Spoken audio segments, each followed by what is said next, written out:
This city of X million people relies on public transportation for most of the trips. The legendary Hong Kong trams have been ferrying people around in the same way for over 100 years.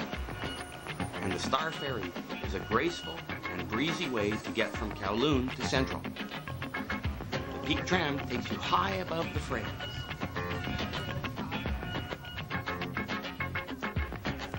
Hong Kong is built on mountains, so how better to get from low levels to upper levels than by escalator? Imagine that, pedestrian facilities.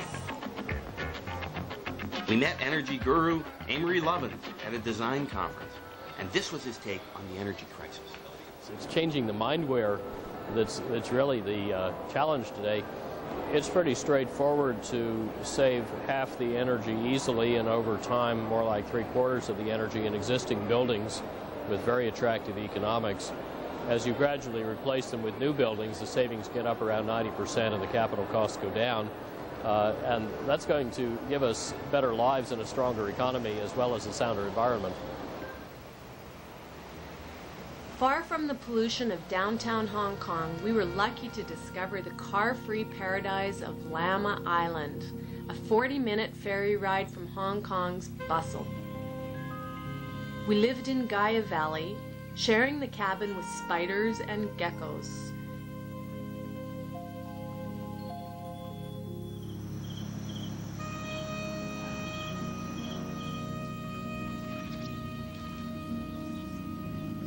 Without the stench of car exhaust, you can smell the hibiscus and stroll peacefully without worrying about the kids getting squashed.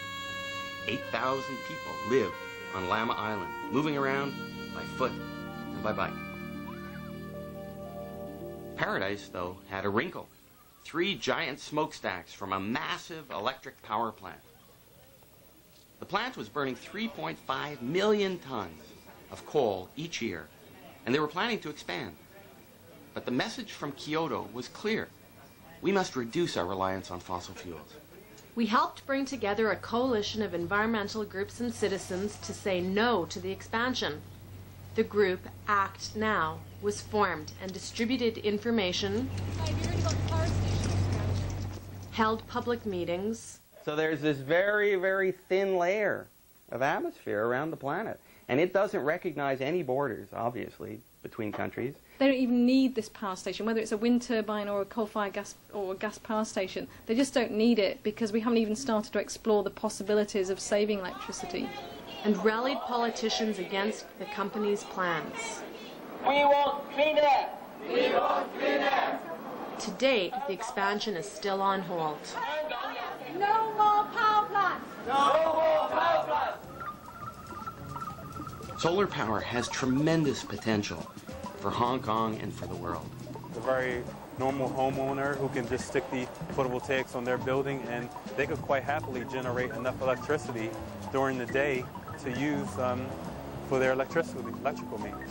These panels are clean and they generate electricity without the use of fossil fuels. So no fossil fuels, no harmful effects to the environment. Often, it takes some activism to push society to change. So we, along with some Chinese animal rights activists, and Helen Steele, noted anti-McDonald's activist, organized the first ever Hong Kong protest at the busiest McDonald's in the world. I've always really had a strong sense of outrage at the way that multinationals and governments treat people and how the environment's treated and how animals are treated. London Greenpeace initiated a campaign against McDonald's in the mid-1980s, basically drawing attention to the company's reliance on the exploitation of people, animals and the environment to make its profits. And about 4 years after that, McDonald's issued writs against some of the people involved in the group. It was part of a long-running campaign by them to try and silence their critics by the use of legal intimidation.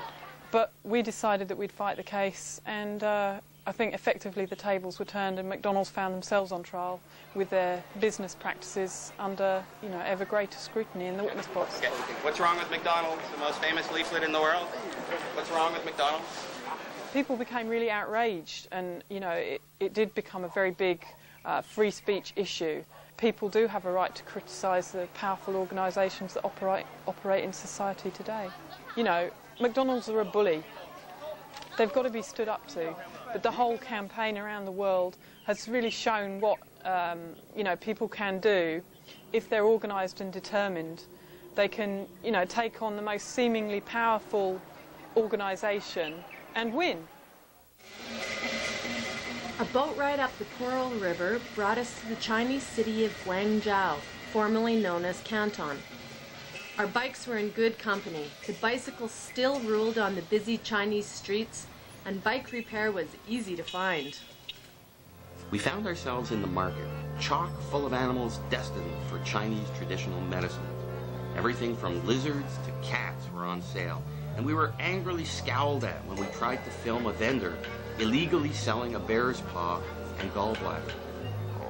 Many species of wild animals throughout Asia are being pushed to extinction to satisfy people's demands for traditional medicines, even though non-animal alternatives are available. In China, we were illiterate. We couldn't read train schedules or maps. With our compass, we headed west, and with a bit of luck, we overcame the language barrier with hand gestures and lots of smiles. Hey, okay,